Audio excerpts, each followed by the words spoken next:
how to make grass dancers in Unreal Engine 5.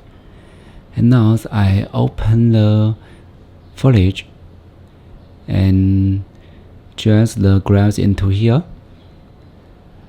And you can see because I have drawn the grass then before, so here I'm cancel it and click the foliage button and select one of the grass. Select grass 1 and add another one and maybe one more lamp. And now I select all of them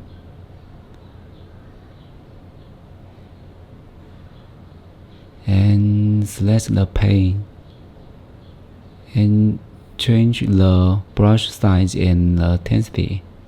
And I just one clip. You can see the grass dancer is not enough.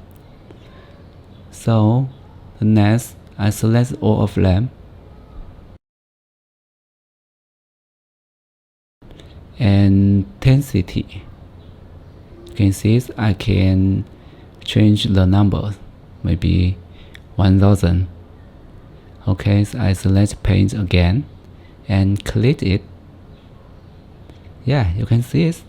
The grass dancer is much more than before. Yeah, that's it. Thanks for watching. See you next time.